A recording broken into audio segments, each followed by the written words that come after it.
하나, 둘, 셋.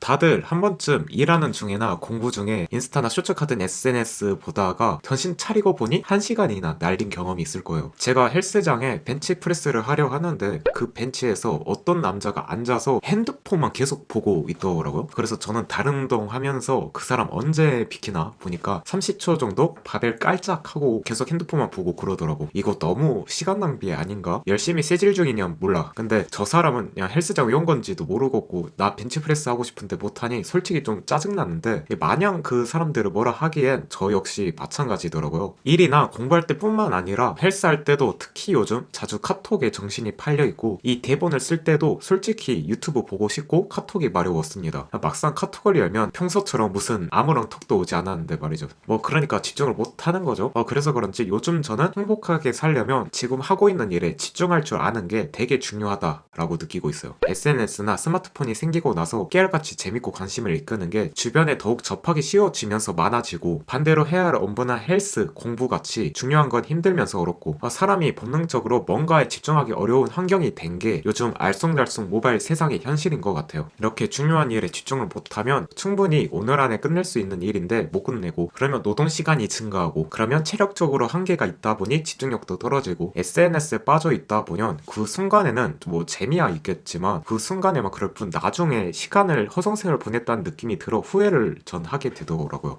자기 효능감이 떨어지며 부정적인 기분이 드니까 행복하지 못하죠. 하지만 공부든 헬스든 집중을 해야 어려운 일을 할 때 고통을 느끼지 않는 즐거운 바로 몰입 상태에 이를 수 있을 텐데 그리고 시간을 알차게 보냈다는 보람을 느낄 수 있을 텐데 저 역시 집중에 대해 자유롭지 못한 상태고 아무래도 현실을 생각하면 SNS와 스마트폰이 존재하는 이상 앞으로도 자유롭지 못할 거란 말이죠. 그래서 요즘 제가 도둑맞은 집중력이라는 책을 읽고 있는데 몰입 상태에 빠지는 방법을 3가지로 요약을 했더라고요. 집중하기 어려워진 요즘 모바일 세상이라고 느끼는데 어떻게 집중력을 다시 되찾을 수 있을까? 집중하지 못해 시간을 알차게 보내고 있지 못해 고민하는 저 같은 분들을 위해 도움이 될 내용이라 이야기 한번 해볼게요. 가장 먼저 해야 할 건 명확하게 정의된 목표를 선택하는 거입니다. 예를 들어 캔버스에 그림을 그릴 거야. 헬스장에 가슴 운동을 할 거야. 오늘은 영어 공부를 할 거야. 이렇게 지금 할 한 가지 목표를 추구하는 거죠. 오늘도 언급하는 제임스 클리어 아저씨가 말한 행동 법칙 중 하나가 바로 분명해야 행동이 달라진다 인 것처럼 영어도 공부하고 카톡도 보고 글도 쓰고 유튜브도 보고 이런 식으로 산만하게 멀티태스킹을 할 때가 아닌 한 번에 하나만 할 때 몰입은 찾아오기 때문에 한 가지 명확한 목표를 정하고 다른 일, 목표들은 보이지 않게 치워두는 거죠. 저는 한 번에 하나에만 집중하기 위해선 그림이 그려진 도화지보다 빈 도화지에 내 그림을 편하게 그릴 수 있는 것처럼 주변에 나를 산만하게 하는 요소들을 제거부터 해야 나에게 중요한 한 가지 목표에 몰입하는 게 가능하다고 생각하는데 지금 생각나는 방법이 있다면 핸드폰이나 아이패드 같은 전자기기의 와이파이와 데이터를 끄기, 핸드폰을 가방이나 서랍 속에 넣기 등이 있어요. 몰입에 방해되는 요인이 바로 요 핸드폰, 아이패드 같은 전자기기의 영향이 크다고 생각하기 때문인데 요 카톡 소리가 되게 신경 쓰이고 제가 아이패드를 쓰고 있는데 아이패드의 장점이자 단점이 있다면 이렇게 멀티태스킹 기능이 있어요.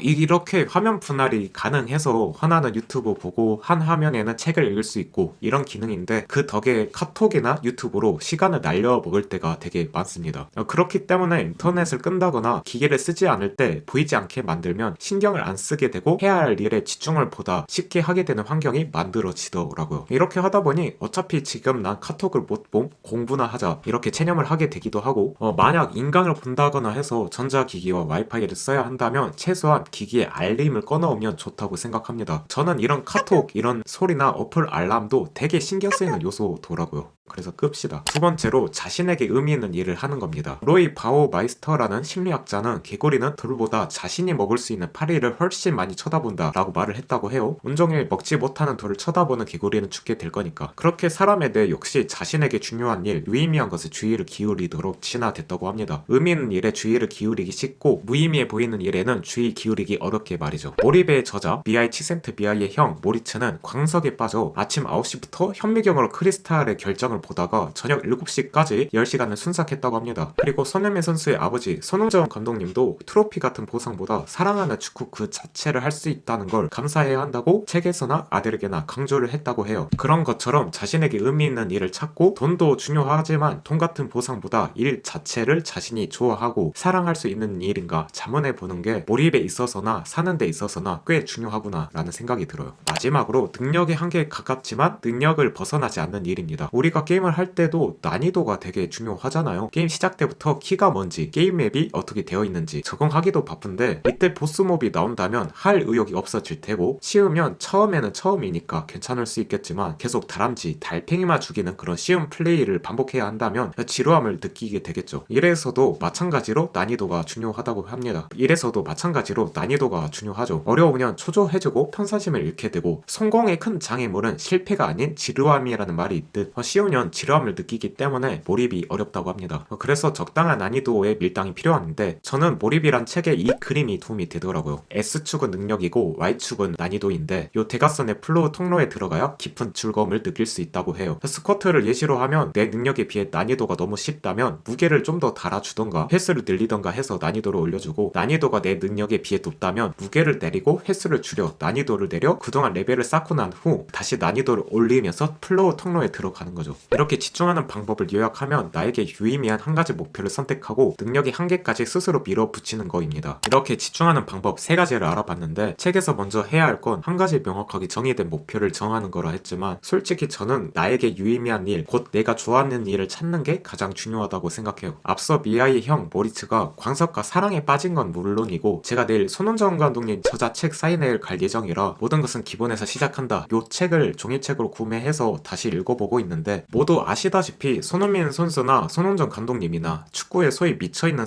사람들이잖아요. 몰입이죠. 어떻게 그럴 수 있을까 보니까 아들에게 축구 선수가 되지 못한다 해도 일찍 하교하는 농업구나 연봉을 적게 주더라도 일찍 퇴근하고 그 시간에 좋아하는 축구를 하라고 할 만큼 돈을 조충해 사는 것보다 본인이 좋아하는 일을 하고 사는 것의 중요성을 강조를 하시더라고요. 저는 여기서 멋을 느꼈어요. 그만큼 좋아하는 일을 하는 게 몰입은 물론이고 내가 주도적이고 행복한 삶을 살 수 있는 근본이지 않나 라고 생각합니다. 그렇게 좋아하고 의미 있는 일을 찾으면 나머지는 보다 쉽게 되더라고요. 다른 목표는 잘 보이지 않게 되고 물론 이 모바일 세상에선 집중력이 흐트러지기 쉽지만 적어도 한 가지 목표에 집중할 수 있는 환경을 만들려고 스스로 노력하게 되고 난이도 조절의 필요성도 느끼게 되는 것 같아요. 그래서 저는 항상 일 하나하나의 의미를 찾는 건 피곤하지만 집중력을 위한 관점에 있어서는 내가 좋아하고 의미 있는 일을 하는 게 생산적이면서 내가 느끼는 기분도 좀 남다르지 않을까라고 생각을 합니다. 저는 그걸 느꼈고요. 영상은 여기까지입니다. 지금까지 카멜레온이었습니다.